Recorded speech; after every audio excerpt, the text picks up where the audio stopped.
Está começando o ES Informa, o seu resumo semanal com as principais novidades do mundo jurídico. Informação objetiva, análise prática e tudo o que impacta a advocacia catarinense.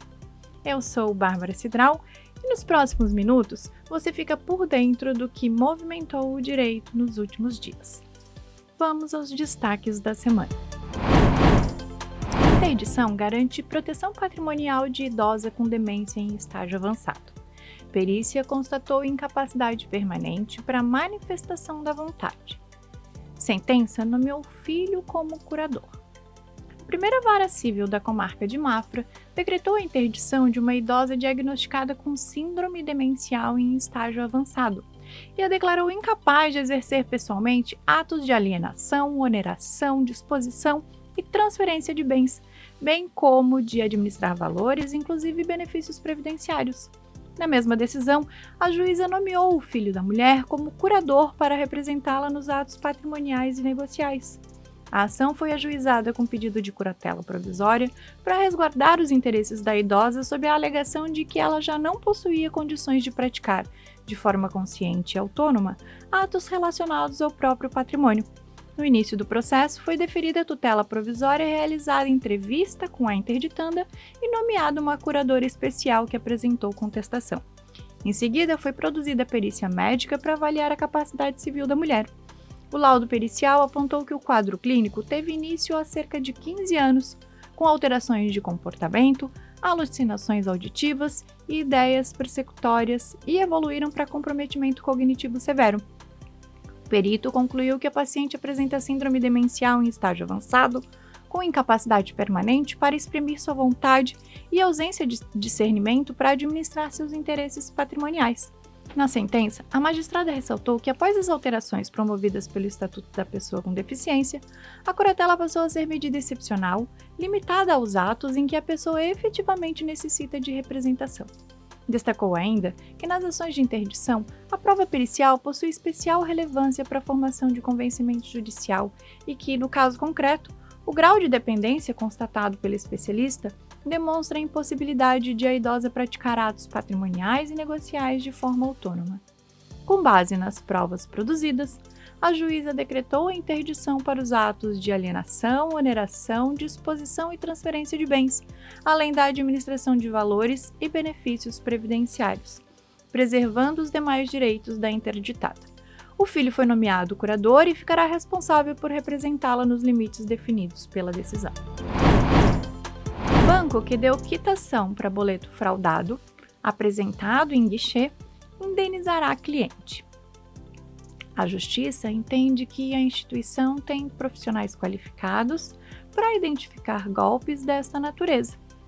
A terceira turma recursal do Poder Judiciário de Santa Catarina condenou um banco a restituir o valor de R$ 10.084,86 acrescidos de juros de correção monetária de um boleto fraudado pago no caixa físico. O colegiado decidiu que a instituição financeira responde pelos prejuízos decorrentes do pagamento do boleto fraudado realizado em atendimento presencial na agência bancária quando deixa de conferir os dados essenciais da operação. Para a quitação de mútuo, a cliente pediu para que um preposto fosse até a agência bancária e efetuasse o pagamento. O boleto foi emitido pela cliente em ambiente virtual simulado, que não foi percebido por ela e nem pelo funcionário da agência bancária, que recebeu o boleto. Como o débito não foi quitado, a cliente percebeu a existência da fraude e ajuizou a ação para restituir o valor e de indenização pelo dano moral em comarca no Vale do Itajaí. Inconformada com a improcedência dos pedidos, a cliente recorreu para as turmas recursais, alegou que o pagamento do boleto fraudulento foi realizado na boca do caixa, circunstância que afastaria a tese de mera intermediação e atrairia o dever do banco de conferir os dados essenciais da operação, sobretudo a compatibilidade do beneficiário. O recurso foi acolhido parcialmente, apenas para a restituição do valor pago. Com efeito, restou incontroverso que o pagamento do boleto foi realizado presencialmente, mediante atendimento em caixa convencional, com atuação direta de preposto da instituição financeira. Nessas condições, o serviço prestado não se limita à mera intermediação automática, mas envolve atuação profissional qualificada, com dever específico de controle e verificação dos elementos essenciais da operação, disse a magistrada relatora em seu voto. A decisão foi unânime. Justiça define quem julgará a ação de alimentos de filha de circense sem residência fixa. Decisão destaca a realidade itinerante de família de circo e define que mudanças constantes de cidade não podem prejudicar direitos da criança aos alimentos. A condição itinerante de uma artista de circo levou a justiça catarinense a enfrentar uma situação pouco comum: definir qual vara é competente para julgar uma ação de alimentos quando a mãe e a filha não possuem residência fixa. Ao analisar o caso, o juízo reconheceu que a criança representada pela mãe vive em um circo que percorre diferentes cidades. Por essa razão, aplicou regras do Código Civil que tratam do chamado domicílio aparente ou ocasional, segundo as quais a pessoa sem residência habitual tem como domicílio o local onde for encontrada. O magistrado observou que a menor possui domicílio necessário no mesmo local da representante legal, sua mãe. Como a genitora trabalha em atividade circense e reside nas dependências do circo, a família não mantém endereço permanente. A ação foi proposta quando o circo estava instalado na comarca de Itajaí, onde tramita o processo.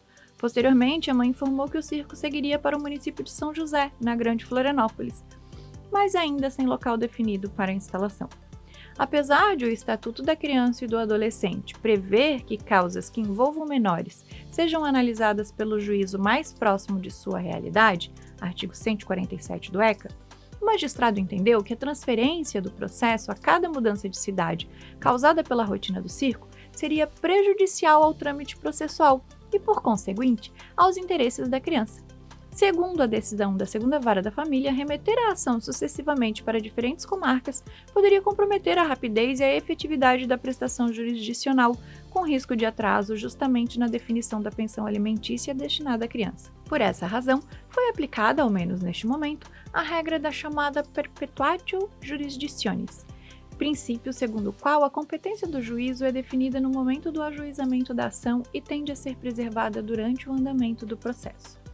O magistrado ressaltou que a manutenção da competência atende ao princípio do melhor interesse da criança, pois evita obstáculos processuais decorrentes da natureza itinerante da atividade profissional exercida pela mãe. Na fundamentação, a decisão cita entendimentos do Superior Tribunal de Justiça que admitem flexibilizações nas regras de competência quando isso for necessário para garantir proteção mais adequada a crianças e adolescentes. O entendimento destacado aponta que, em situações excepcionais, com base no princípio da derrotabilidade das normas, o juiz pode preservar a tramitação do processo no foro que apresentar melhores condições para solucionar o conflito, especialmente quando mudanças frequentes de residência colocam em risco a efetividade da tutela judicial.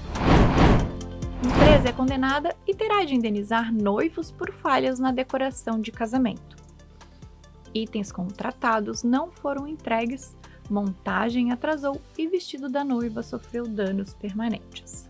O que deveria ser um dos momentos mais especiais da vida de um casal acabou marcado por falhas na decoração contratada para a cerimônia. A empresa responsável deixou de fornecer itens previstos no projeto, entregou parte da estrutura em desacordo com o layout aprovado, atrasou a montagem do evento e causou danos permanentes ao vestido da noiva. Diante dos problemas, o segundo juizado especial civil da comarca de Balneário Camboriú condenou a empresa e um sócio ao pagamento de indenização por danos materiais e morais. Na ação, os contratantes relataram que a decoração entregue ficou aquém do que havia sido acordado. Já a empresa sustentou que a maior parte dos serviços foi executada e atribuiu os problemas a fatores externos, à atuação de terceiros e às circunstâncias que estariam fora do seu controle. A defesa também contestou os valores pedidos pelo casal a título de indenização e multa contratual. Restou comprovado nos autos que, embora o contrato tenha sido integralmente pago, diversos elementos considerados essenciais para a decoração não foram entregues. Entre eles estavam parte dos cestos utilizados na cerimônia, flores para lapelas e itens de iluminação. Algumas estruturas decorativas também foram montadas de forma diferente da prevista no projeto contratado, fator que exigiu que a equipe da cerimonialista improvisasse soluções para garantir a realização do evento. Outro ponto foi o dano causado ao vestido da noiva, confeccionado sob medida para a ocasião. Segundo os autos, o problema ocorreu após a aplicação de verniz em um tablado, sem a observância do tempo necessário para a secagem, o que acabou comprometendo permanentemente a peça. Diante dos prejuízos, foi determinado o ressarcimento dos danos materiais, incluída a multa prevista em contrato, em um total de R$ 11.488,19.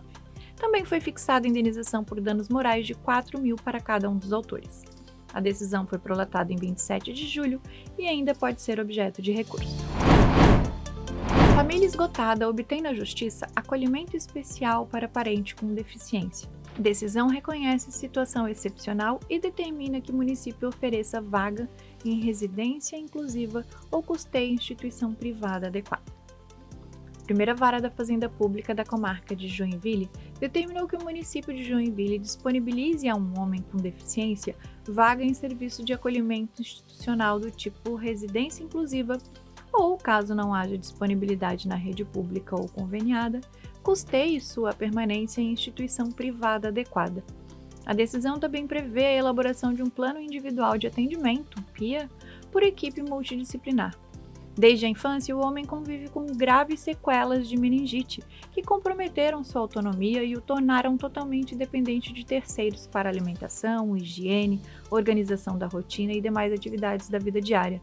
A ação foi proposta por sua irmã, nomeada judicialmente como curadora, que relatou não reunir mais condições físicas, emocionais e financeiras para prestar sozinho os cuidados permanentes de que ele necessita. Sem rede de apoio, ela afirmou que a família chegou ao limite de sua capacidade para garantir a assistência ao irmão. A instrução confirmou o agravamento da situação. O estudo social apontou que o homem necessita de auxílio contínuo e supervisão permanente enquanto a irmã enfrenta intensa sobrecarga emocional decorrente dos cuidados. O laudo também registrou que a família não conta com rede de apoio e que, em algumas ocasiões, a curadora precisava deixar o irmão sozinho em casa para cumprir compromissos indispensáveis, como consultas médicas e compras, situação que lhe causava constante preocupação. Para a equipe técnica, a inserção em serviço de acolhimento institucional especializado tornou-se necessária para assegurar proteção integral, continuidade dos cuidados e melhores condições de vida ao homem e à própria família, sem que isso represente abandono familiar. Ao fundamentar a decisão, o magistrado destacou que a institucionalização de pessoas com deficiência deve permanecer como medida excepcional, privilegiando-se sempre a convivência familiar.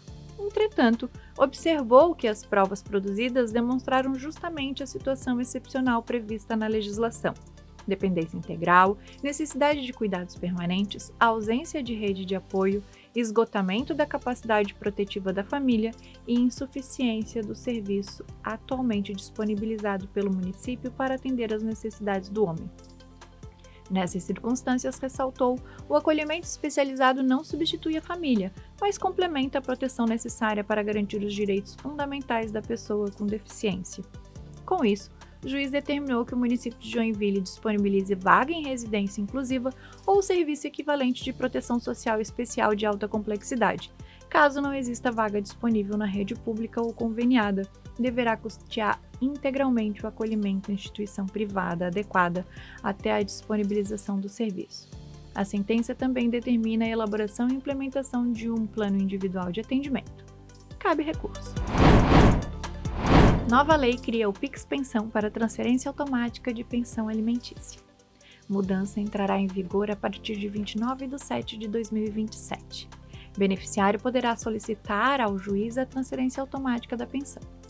Foi sancionada a lei que cria um sistema de transferência automática para o pagamento de pensão alimentícia entre contas bancárias nas datas definidas pela Justiça. O mecanismo permitirá que as instituições financeiras realizem mensalmente o repasse do valor devido ao beneficiário ou ao seu representante legal. Conhecida como Pix Pensão, a Lei 15.479 de 2026 foi publicada no Diário Oficial da União de 30/7/2026. O sistema poderá ser solicitado em qualquer fase de cumprimento de sentença e entrará em vigor 1 ano após a publicação da norma. A nova regra altera o Código de Processo Civil para disciplinar a transferência automática da pensão alimentícia na decisão judicial. Deverão constar informações como o valor da prestação, o prazo da obrigação, as contas de débito e crédito e os critérios de atualização dos valores. Caso não haja saldo suficiente na conta do devedor, a instituição financeira comunicará o fato à autoridade supervisora do Sistema Financeiro Nacional, que poderá determinar a indisponibilidade de ativos financeiros até o limite da dívida atualizada. Se a inadimplência persistir, a indisponibilidade poderá ser convertida em penhora até mesmo sobre ativos financeiros de empresário individual vinculados à atividade empresarial. Presidente Lula sanciona projeto de lei que regulamenta a relevância para a admissão de recurso especial. Em cerimônia realizada no Palácio do Planalto, no dia 4/8/2026, o presidente Luiz Inácio Lula da Silva sancionou o projeto de lei que regulamenta o critério de relevância para a admissão de recursos especiais no Superior Tribunal de Justiça. O projeto foi convertido na Lei 15.484 de 2026. A nova lei regulamenta o parágrafo 2º do artigo 105 da Constituição Federal, que passou a exigir a demonstração da relevância das questões de direito federal e infraconstitucional como requisito para a admissão do recurso especial. O projeto havia sido aprovado pelo Senado em 1º de julho e pela Câmara no dia 14 do mesmo mês. O objetivo do regime da relevância é permitir que o STJ concentre sua atuação em processos com maior impacto jurídico, econômico, político ou social que sejam importantes para uniformizar a interpretação da legislação federal e deixe de apreciar recursos voltados apenas à solução de interesses individuais das partes. A lei altera o Código de Processo Civil para incorporar as novas regras. O debate da OAB-SC e LIDE-SC com candidatos ao Senado já tem data marcada. A OAB-SC vai sediar debate inédito entre os candidatos ao Senado Federal por Santa Catarina. Será no dia 1º de setembro de 2026, em formato híbrido e iniciativa conjunta com o LIDE Santa Catarina. Promover o debate entre os candidatos ao Senado é uma forma de aproximar a sociedade catarinense das propostas de quem vai representá-lo no Congresso Nacional. É um espaço de esclarecimento e de fortalecimento da democracia, destaca o presidente da OAB-SC, Dr. Juliano Mandelli. O papel do legislador federal no incentivo ao empreendedorismo e iniciativas de apoio para a retomada da economia certamente estarão entre os temas de interesse da sociedade, afirma o presidente do LIDE-SC, Delton Batista. O debate contará com transmissão pelo YouTube da OAB-SC e pelos canais de comunicação definidos pelas instituições organizadoras, para que toda a população catarinense possa acompanhar. A sabatina seguirá regulamento específico elaborado e aprovado em conjunto pela OAB-SC e pelo LIDE-SC, observando a Constituição Federal, a legislação eleitoral vigente, as normas da Justiça Eleitoral e os princípios da legalidade, impessoalidade, isonomia, transparência, imparcialidade e urbanidade. Com o apoio da OAB-SC, Conselho Federal articular acordo com o INSS para aprimorar atendimento à advocacia. Iniciativa busca mapear a realidade da advocacia e aperfeiçoar as condições de atendimento aos advogados previdenciários em todo o país. A OAB em Santa Catarina mobiliza as subseções de todo o estado para contribuir com o levantamento sobre o atendimento prestado pelo Instituto Nacional do Seguro Social e INSS à advocacia previdenciária. A iniciativa integra a articulação conduzida pelos órgãos para aperfeiçoar as condições de atendimento aos profissionais em todo o país. A mobilização dá continuidade às medidas adotadas pela OAB em defesa das prerrogativas da advocacia. Em momento anterior, o Conselho Federal ajuizou ação civil pública contra o INSS, obtendo tutela provisória para assegurar condições adequadas de atendimento aos advogados, especialmente quanto ao atendimento presencial, independentemente de agendamento prévio e a possibilidade de protocolar mais de um requerimento por atendimento.